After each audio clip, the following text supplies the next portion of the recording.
And now we have Dr. Margaret McKenzie. Dr. McKenzie is the section head of obstetrics and gynecology in the OBGYN and Women's Health Institute, and an assistant professor of surgery at the Cleveland Clinic, Lerner College of Medicine.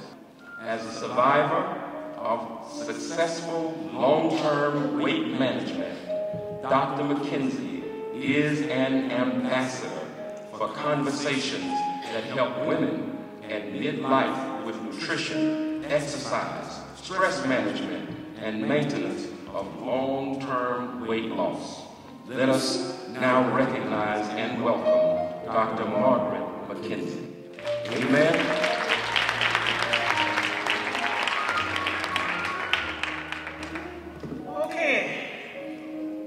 Good morning, everyone. I'm going to invite you right now to just close your eyes for 1 second.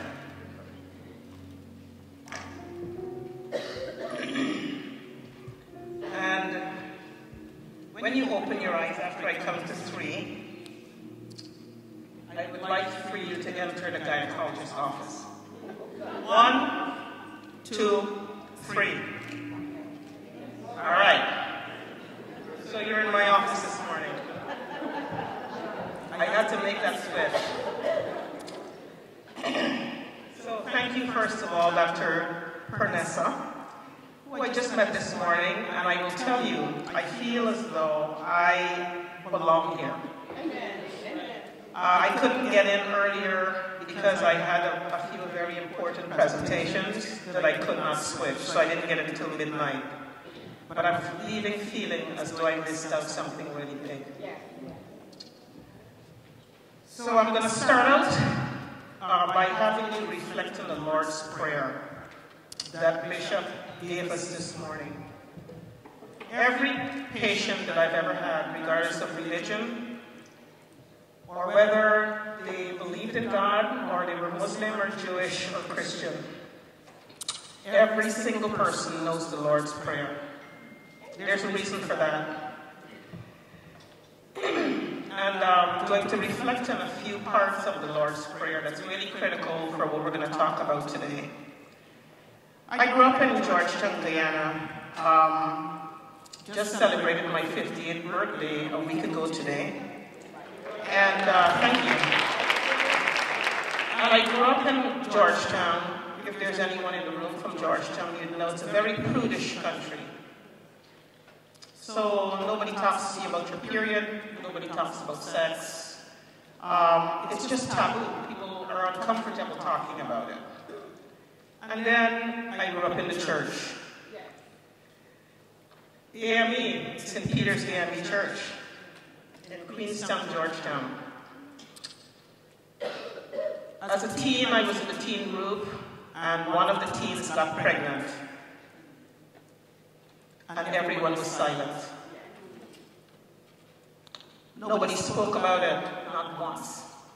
The pastor, the bishop, the leader of the teen group, nobody spoke about it. And as peers, none of us spoke about it. But boy, were we judging her in our mind. Because we grew up in a church that said that we needed to wait until we were married to have sex. One of her peers was gay, and we knew he was going to be gay since he was in preschool. And we would always, do like the Trump thing, the little hand, because he had all of the features of a girl. And I will tell you, that guy did not know and didn't make a choice to be gay. I think he was born like that. But in our society, it was common for us to judge him. In our youth group, even though he was there, nobody addressed the fact that he might be gay. And he died of AIDS.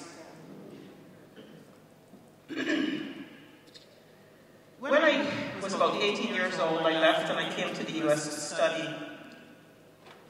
And as I was leaving, I found out that our bishop was actually having an affair with many women inside our congregation.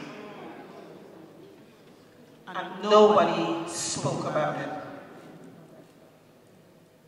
I didn't become a gynecologist by accident. I think that God worked through me so that I could meet people exactly where they are and talk to them about sexuality. So let's turn to the Lord's Prayer. The Lord's Prayer is the most beautiful gift that we were given. And when you're at the bottom of the barrel of your life, if you're in prison, if you're about to be killed, if your plane is about to crash, if you're with somebody who's dying, all you need to do is you don't even need to close your eyes. All you need to do is say the Lord's Prayer. It'll guarantee that you glorify the Lord. It will make sure that you ask for His will in your life. It'll make sure that you ask for sustenance, whatever form it is. And that includes food, shelter, and everything else. It'll make sure that you're forgiven because you practice forgiveness.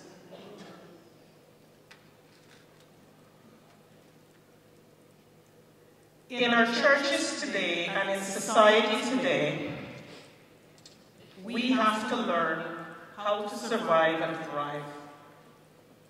Our sexuality is so critical, it's so important, it is so sacred. But it's still treated as taboo. And it's one of those things where everybody's doing it, but nobody's saying anything about it. I remember the first baby I delivered. Before that, I still had all the baggage I was carrying from my prior life, which is I'm from this prudish society. It's hard to talk about sex.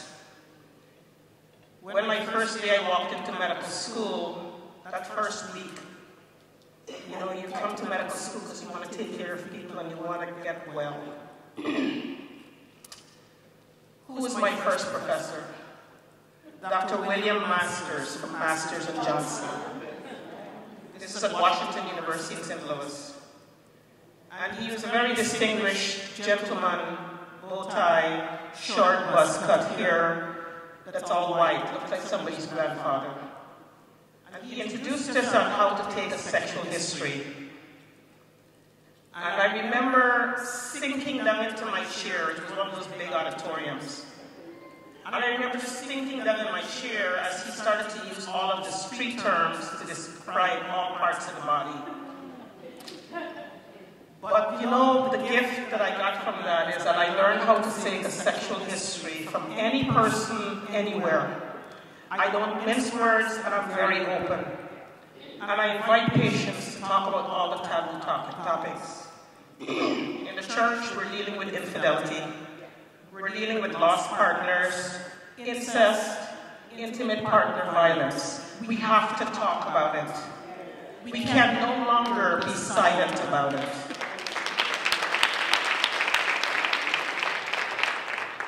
In that vein, we have to practice forgiveness, love, and non-judgment.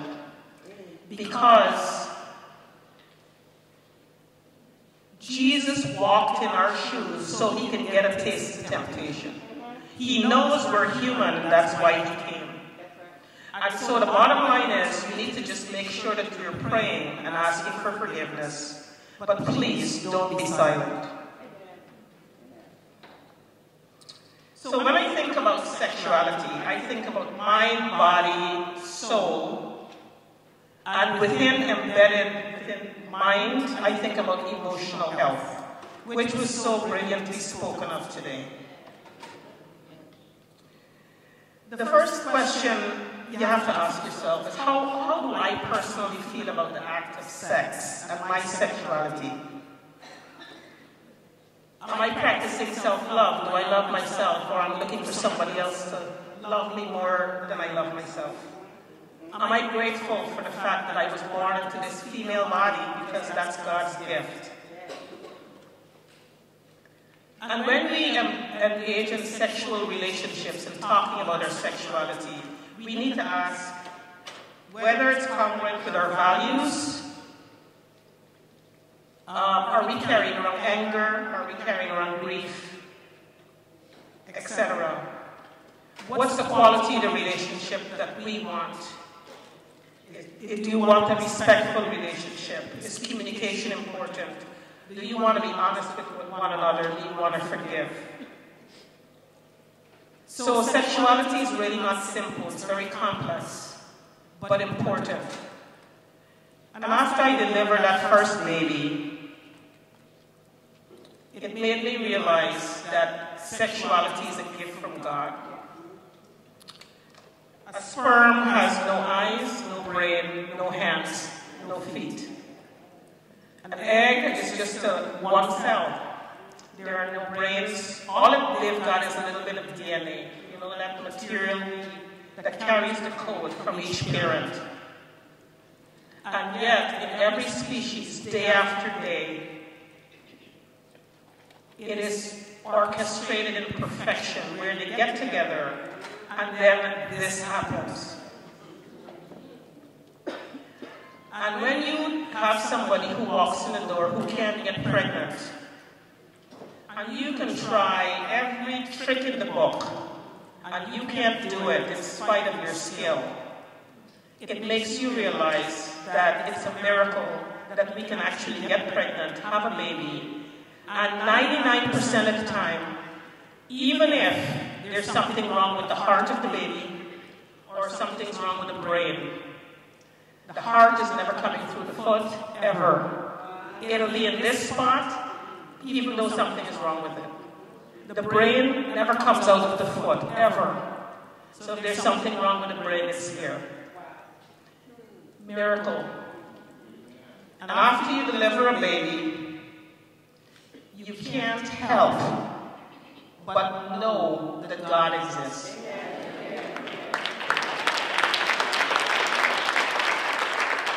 Now, as we age and as we look around our situations, there are some diseases that will affect your sexuality. And the number one disease is your mind.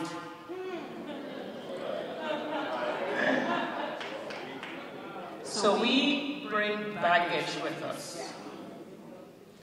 And so one of the things we have to do is we have to learn to walk into the doctor's office and be very frank and open and say, "Doctor, I've never had an orgasm. Can you help me get one?"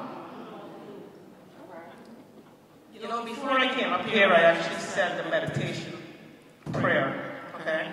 So I know God is speaking through me. So don't get embarrassed. But the point is, you have to be able to have your questions before you go to the doctor's office. Think, am I satisfied with my sexuality? Am I satisfied with my relationship?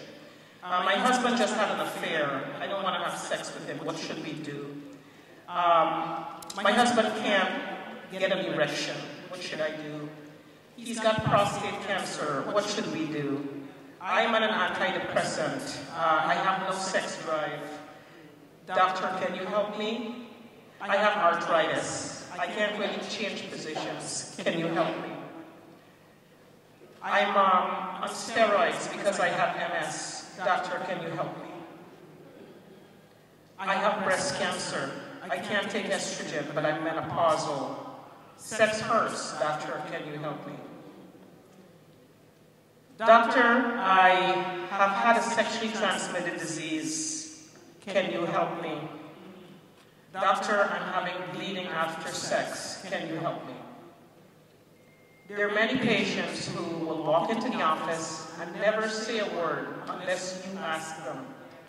And if in today's environment where your doctor is spending 5 of the 15 minutes they're supposed to spend with you, many of them aren't asking you the question.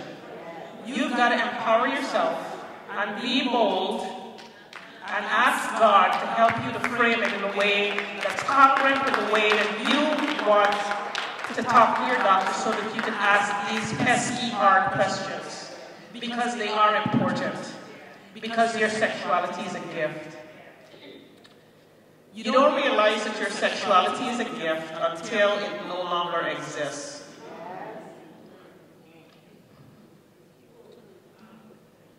I have a 41-year-old woman who came in to see me. She had breast cancer. Recently married, has 1 child. She had radiation, she had chemotherapy, and she was put on a drug called tamoxifen. Do you think she's interested in having sex? So, she's terrified of cancer that's going to kill her because she knows a lot of people have had breast cancer who died.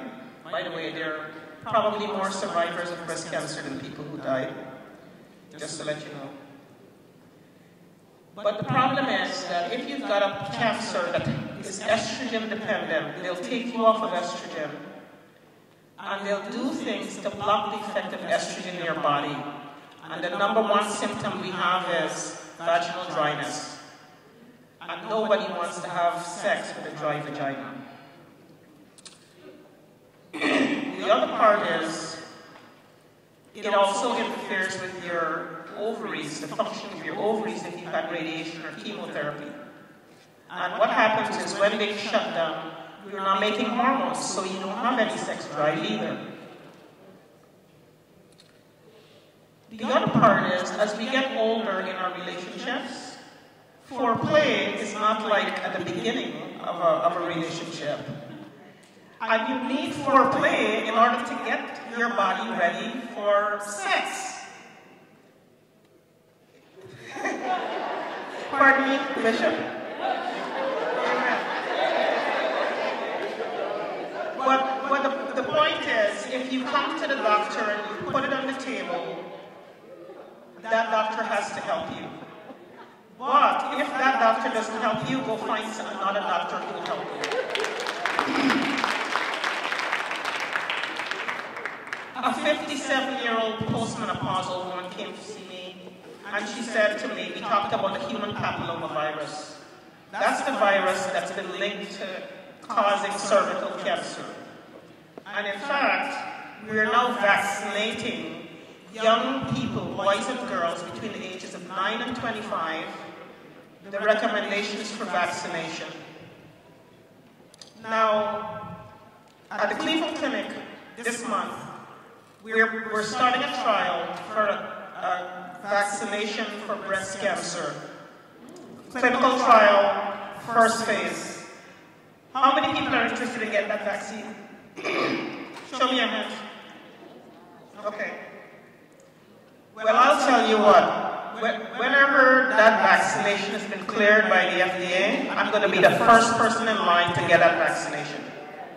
I grew up in a country where I saw kids who had polio. So I have family members who never got vaccinated who have polio. I've seen people with mumps that end up making them infertile. I've seen people die from measles. And even though I understand some interpolation with vaccination, there are some diseases like smallpox that don't exist anymore because of vaccination. And so one of the things that I do is I tell patients it's time to vaccinate your young people against the human papillomavirus because dying from cervical cancer is one of the worst ways for a woman to die. So my patient said to me, well, I'm married. Why should I be tested for the human papillomavirus? Well, if you and women, we know ourselves. You know that gut feeling that tells you that your kid is sick before the pediatrician knows? You know when your guy is out there. And you know we're dealing with humans, and we don't want to pull the wool over our eyes and be silent. If you suspect that your partner might be dipping outside, you'd better ask the doctor to check you, not just for STDs, but for HPV, because it can be brought to you very silently. And yes, tell your daughters and your granddaughters to get vaccinated. And tell people in the church it is time for us to get vaccinated. I have a 60-year-old woman who came to see me. She says, Dr. McKenzie, I met the nicest guy. My husband died 5 years ago and I thought I was going to be by myself forever. I just fell in love. What should we do about sex?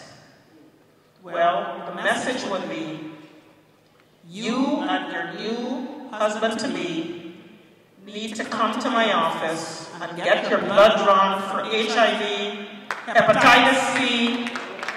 You should be tested for herpes. You should be tested for syphilis. Yes, syphilis is back. It's back. And you should be considering using a condom at least for the first year of your marriage until you're sure he isn't bringing anything silent to your marriage.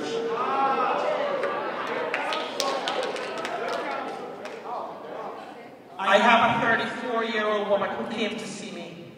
She said, Dr. McKenzie, we always ask about your period. My cycles are regular. But you know what? I've been bleeding every time I have sex. Hey guys, your body is intelligent. It tells you things. Two things you need to know. Bleeding in between your period or in menopause or after sex. And any pain or bloating are abnormal. Your body's telling you something. Very sad, Gwen Eiffel just died this week from a very common and curable form of cancer. She had uterine cancer. It's not HIPAA, it's public knowledge. Pay attention and don't put it off. It's abnormal, go check it out. Sometimes pain or bleeding after sex can signal you might have a cancer. And sometimes it gives you a chance to catch it early. Don't do anything about it. What happens when your partner doesn't want to have sex anymore? Thank you. I'm just getting over a very bad thing that's going around. Thanks, Bishop. So your husband doesn't want to have sex anymore. Is it me? Can I do something about it? Men are different than women. If we don't want to have sex, we're going to tell you we don't want to have sex and why. But today, if you have a guy who's hypertensive and we put him in medicine, if he's diabetic and he's had it for a long time, if he's an antidepressant, right? If he's on treatment for prostate cancer or an enlarged prostate, those are common reasons that will affect the erectile function.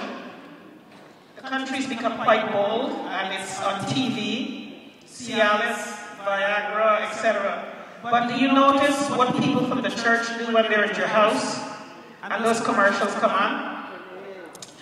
We sort of act like, oh please, who wants to watch that? It's important. And the bottom line is, if you can get your partner in to a doctor in a timely fashion, your doctor can address some of these concerns. So the take-home message is this: remove all shame, become very shameless, write your questions down, take them to your doctor's office. If your doctor doesn't listen to you, find a new doctor. HPV is some way, there are new testing guidelines, I just need to let you know. Not everybody should be put on the every 5-year track. So if your doctor puts you on 5-year track and they don't give you a really good explanation, you need to address that or find a new doctor. Many places now, when you're over 65, if you still have your uterus, they're saying you don't need a PAP. You know yourself. If you know that you had HPV or if you had dysplasia or had a colon biopsy, you need a PAP every year for the rest of your life, regardless of what your doctor says. If this doctor doesn't do it, we'll find one who will. Bleeding is abnormal after sex, in between periods of postmenopausally. If you have it, go get it checked out. Your doctor doesn't listen to you, get a new doctor. My last topic was taboo and sex toys, and we'll leave that for next year. Thank you very much.